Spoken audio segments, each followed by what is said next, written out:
we had the question on John 7:8. So let's take a quick journey over to John 7:8. I didn't want to do it in the middle of the passage. It'd be harder for me to edit it out. John 7.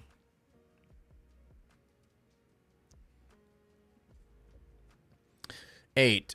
You go up to the feast yourself. I am not going up to the feast because my time has not yet arrived. Oh, let me show that to you. Sorry.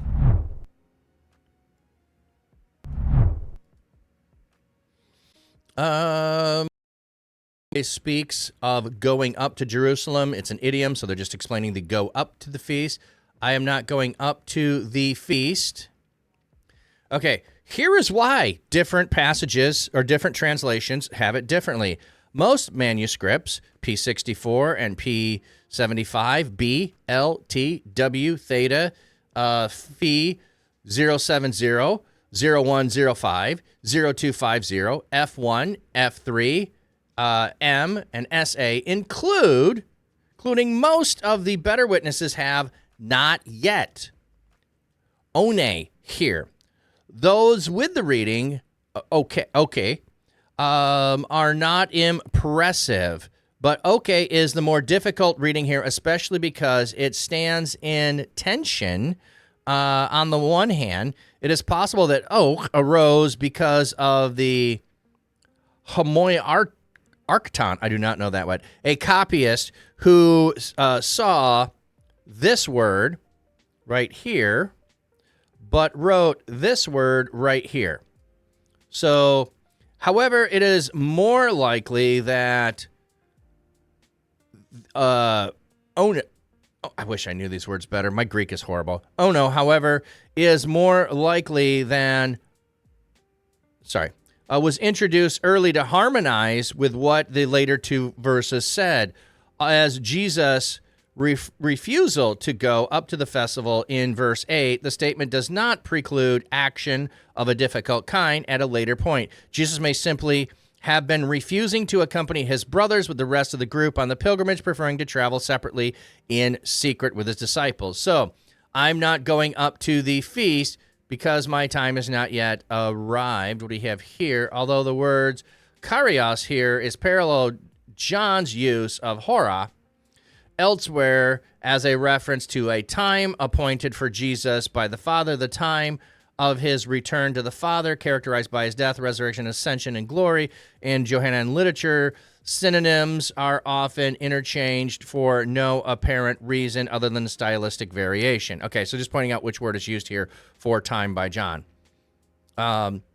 So this is why, if we go back to it, some manuscripts have it, some do not. So they're not deciding they don't want it in there. They are making a decision between, we have these copies that have the word and we have these copies that don't have the word. And do I want the word in there or do I not want the word in there? I don't think it changes the meaning, because I don't see a problem with me telling my brothers I'm not going and later I go, because I was saying I'm not going with you. I'm not going up with you. My time has not yet arrived. So I'm not going up to the feast. I'm not going. He doesn't. He remains. And later he goes. So I don't see any issue with that. And some people will say, well, Jesus lied. Well, the problem is with the person that thinks Jesus is lying, not with what the text says, if you don't have it there. So I hope that makes sense as why. And that's why I like reading the Net Bible, because the Net Bible will tell me when those discrepancies happen and the reasons why. And then they often will say why they chose the one over the other, because the one is a harder reading to understand, or one reading is easy to explain why a scribe would have changed it. So, hope that makes sense, everybody.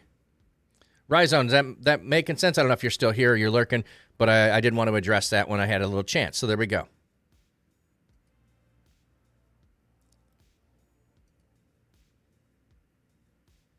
Yeah, okay.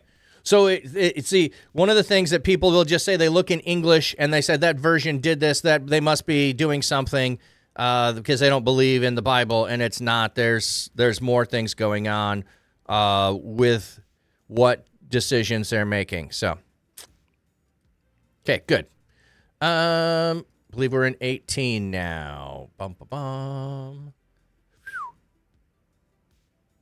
Oh, wait a minute. We're in 16. We're in 16. I'm jumping ahead.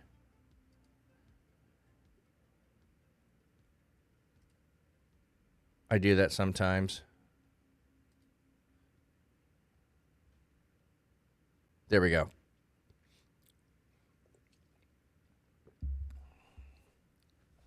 There's also sometimes a word that doesn't have an equivalent in English or other languages. It doesn't just happen in English. And so one translation might try one word to bring out a nuance. Another might do another. The Amplified Bible, if you've ever heard of that, the Amplified will try to put as many words to convey as many of those ideas behind it as they can.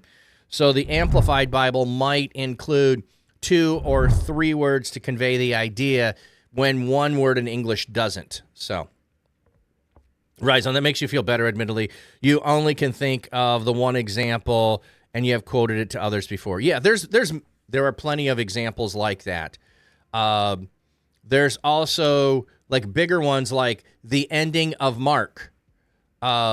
Does the Gospel of Mark end in Mark 15? I think it's 15, but verse 8, or does it continue on? And the oldest copies we have of Mark do not include the ending of Mark.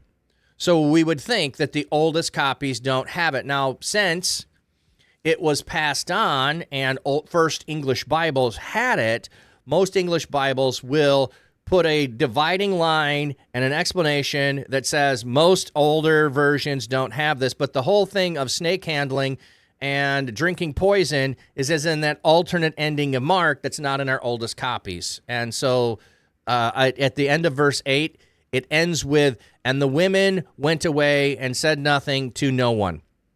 And you could see people saying, this doesn't match with the other versions of Scripture we have. Why would he leave it this way? Obviously, there's more, but we have blank page after that on our oldest copies that show that no, that other ending was added later. Don't know who added it. I'm not worried about who added it. Not worrying that it's not valuable. It's not as valuable as the rest of Mark. It could be valuable nonetheless as it was collected and passed on. So that's how you can make decisions around that. But yeah, if you want to know when those happen, the Net Bible does a good job.